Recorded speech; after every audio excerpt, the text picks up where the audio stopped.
horror fans, once again, it's the Horror Miser Money G, and this time I'm going to do a special video called Killer Flicks Tag. Yes! Now, my good friend Lee McCoy from Drum Dums, I got that right, finally, created a group, a Facebook group called Killer Flicks that I belong to. As you can see, I have my Killer Flicks t-shirt on. Yes. And basically, I think it was earlier this year or last year, he let's do a Killer Flicks tag where he got all of us on the Killer Flicks group to answer a series of questions, and he broke it down to like 13 questions. And anyone that does this video will have to put up a video called Killer Flicks tag, answer the questions the best we can, and also link it to his account so that way he can put it on his playlist that he has. So here it is, Lee. Here is my Killer Flicks tag for you. Yes, let's do this. All right, here we go with question number 1. This was from Matt Festle. Who is your favorite vampire character, performance, etc. in a killer flick? Oh, well, that's a very tough question because everyone knows vampires are my favorite supernatural creature. So I want to make this this makes it a hard question because obviously, you know, I have a lot of favorite vampires that I love, but I'm gonna stick with modern times. Even though most people know I'm old school, and as much as I would like to say Christopher Lee from any of the Dracula horror films from the Hammer pictures, I'm gonna go modern horror, and I'm going to say, because it is Women in Horror Month, I'm gonna go with Celine from the Underworld series. Yes, Celine from the Underworld series. She is great. She is fantastic. Not only is she beautiful in the leather, just because she wears that leather suit, but she is a badass and she can fight with the best of them. So my favorite vampire killer performance will be Kate Beckinsale, Celine, in Underworld. Question number 2. This was from Madsen Lake. What was the very first killer flick that opened your eyes to the world of horror? Well, that's an easy question for me because I've answered this question plenty of times before. Of course, everyone knows, if you don't know by now, I started watching horror probably when I was 7 or 8 years old, and the first horror picture I saw was Universal Monsters 1943 version, The Mummy. And my brother woke me up, told me, Monty, hurry up, you got to wake up, The Mummy's on. So I woke up, saw the movie, loved it, cracked up laughing because I thought it was funny. And that's what opened my eyes to horror. I fell in love with Universal Monsters because I saw the rest of them, Frankenstein, the Wolfman, Dracula, Creature from the Black Lagoon, The Invisible Man, anything involving the Universal Monsters. I saw it when I was little, and that's woke me up to the world of horror, and I've been a horror fan ever since. So that's the 1943 is the Mummy opened my eyes to the world of horror. Okay, here we go. Question number 3. This is from Jake Koloski. I think I pronounced your name right. What is a really standout geographical setting for a killer flick? Well, that's kind of interesting because, you know, one of the great things about horror, it has to be the setting. It's not just the threat of the monster, slasher, whatever predicament that people find them in. It has to be the environment. Something has to be about the environment to make the tension go greater. And I think basically it would have to be one of the I would say the best one had to be water for me because there's the ocean. There's sharks. That's one of the great things about, as far as a setting is just take a look at 47 meters down. Take a look at Jaws, Deep Blue Sea, the threat of water, the threat of trying to get out of the water and not get eaten by sharks. So obviously a geographical setting would have to be water for me. I think that's one of the best geographical settings you can have is water because anything can more likely is going to be attacked by sharks and also the fear of drowning. Yeah, so water for me. Question number 4 is from one of the admins from Killer Flicks, Daelin Clancy. What killer flick are you embarrassed to say that you love? Well, to be honest, I'm not embarrassed about any of the movies that I love or don't like. I know a lot of people will probably get a lot of flack for this, for me saying this. Yes, I love Freddy's Dead, the Final Nightmare. A lot of people hate on that picture, but I love it. But I'm not embarrassed to say that I do. There's some other movies I'm pretty sure that that I love with other people hate, but no, I'm not embarrassed to say that I love Freddy's Dead. I'm not embarrassed to any horror movie because that's just me. You can't convince me any other way. But yeah, Freddy's Dead. Love that picture. I think it's one of the better nightmares, and I'm pretty sure a lot of people are gonna probably get a lot of hate on that one. But hey, I love it. That's what makes it so great. Let's see. Question number 5 is from Nick Puccia. I hope I didn't mispronounce your name. There are a lot of kill flicks out there based on true events. Do you have a favorite? And how accurate do you think that story is? Interesting. Well, I really don't like horror films based on true events because, particularly, they're kind of loosely based on true events. It's sort of a hokey way to get people into horror pictures. But if it's going to be if it's going to be anything that I did like, it would have to be obviously the Texas Chainsaw Massacre, the remake, and the original. It's supposed to be based off Ed Gein, if I'm not correct. Well, that's loosely based on Ed Gein. I mean, but it's still a great horror movie, even though it's kind of loosely based on his adventure, on that serial killer. But you can know that the movie's not truly based on the events. They just make it that way to make it seem like, hey, these events really happening. So I really don't like that loosely played. But if anything's going to be based on supposedly true events, it'll be the Texas Chainsaw Massacre. Okay, question 6 is from Cody Archer. What director would you like to see crossover franchises and make a killer flick? They gave a good example, Rob Zombie doing the Friday the 13th. That's pretty interesting. Yeah, I wouldn't mind seeing James Wan tackle Freddy. I think he'd make a good Freddy. James Wan, obviously the director of The Conjuring. I would love to see him tackle Freddy Krueger because I know a lot of I know because I think he would know the right way to take Wes Craven's character Freddy Krueger and really make him scarier, unlike the jokester Freddy has become. Now, keep in mind, Freddy Krueger is my favorite horror icon, and most of my posters are where Freddy Krueger. But I think James Wan, if done right and given the right material, could make Freddy really, really scary. So yes, I would love to see James Wan cross over and do a nightmare movie. Let's see. Question 7 is from Jason Miller. What killer flick movie was the toughest watch? Examples. I'm assuming that he's talking about films that were hard. I don't know if he's talking about films that were hard to sit through, or they were just so gross or boring.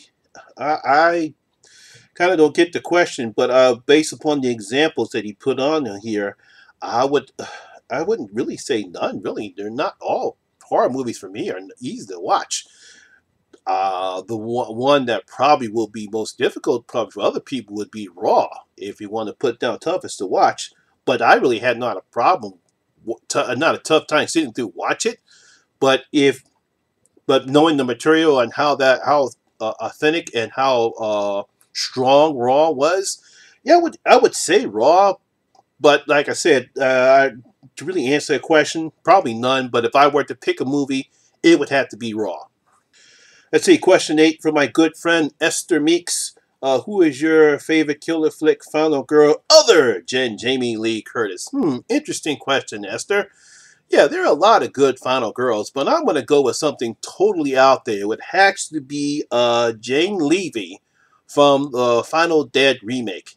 I thought she did a fantastic job in her role because obviously the Evil Dead remake, they switched genders from Bruce Campbell, who was the protagonist in the original Evil Dead, and then they made a female.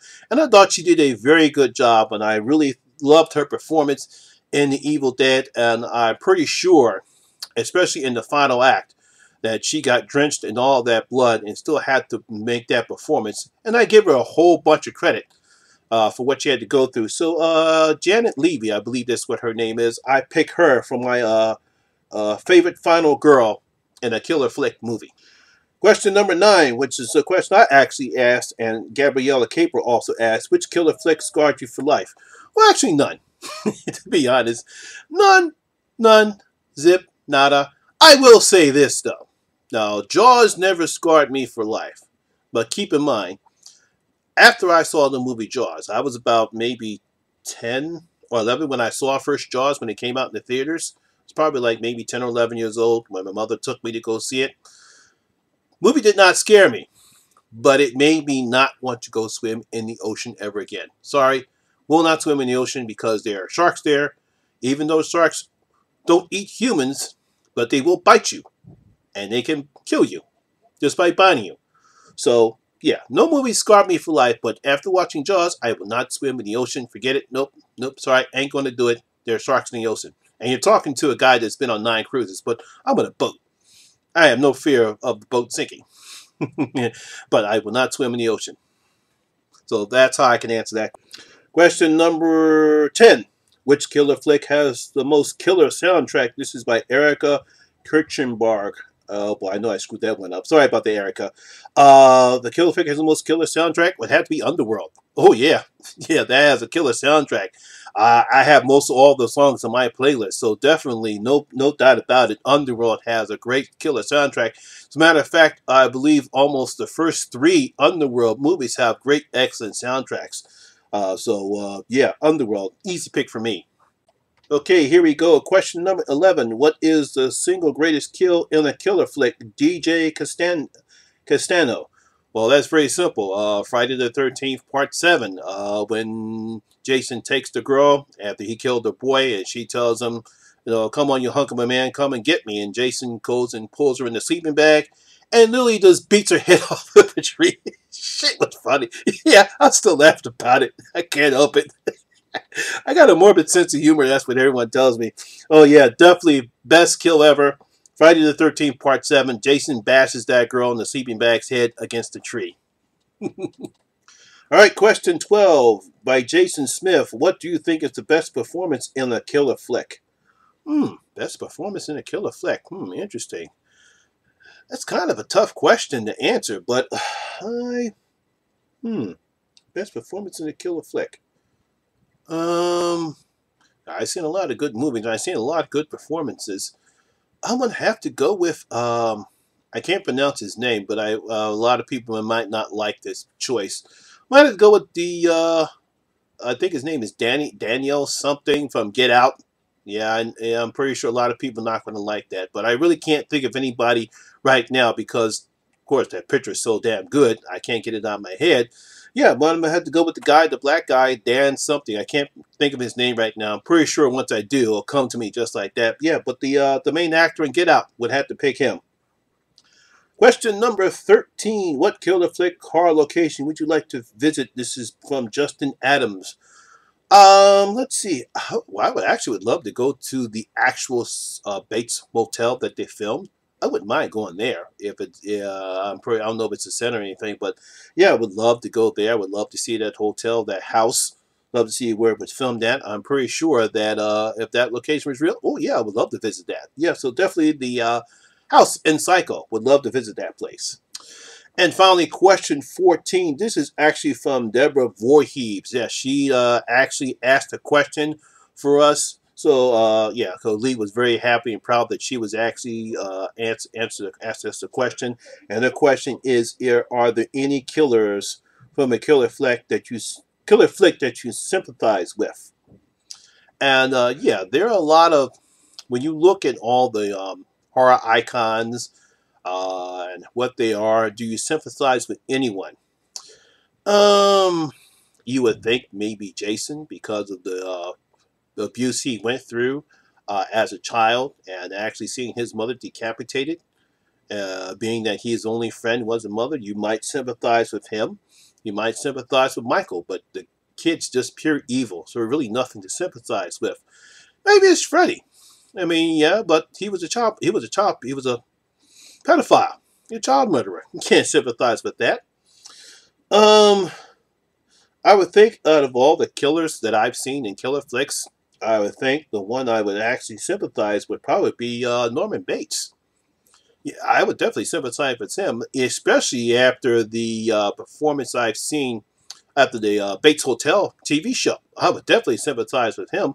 You can tell that he really did not want to be a killer. And he tried his best not to let his mother's persona take over and kill him, whether it was the movies or even in the Bates Motel TV show. But especially the Bates Motel TV show, I sympathize with Norman Bates because he really did not want to become a killer. He tried his best. But unfortunately, his mother, his real mother, did not do the correct things in order to keep him from becoming mother. If you get what I'm saying here. So if there's any killer that I sympathize with, it would definitely be Norman Bates, actually from the Bates Motel TV show and Psycho. Yes.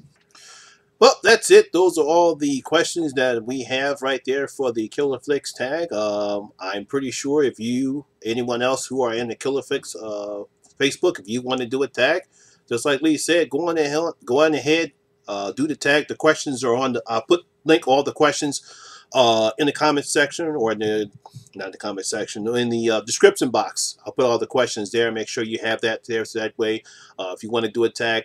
Also, like I said, just like Lee said before, and I'll say it again, make sure that you also send a link over to Lee, so that way he can put it on his playlist, so that way you can have all the you can play it anytime when you want to. So that's my video for today. That's my video tag for Killer Flicks. Hope you guys really enjoyed it, and always remember, horror rules.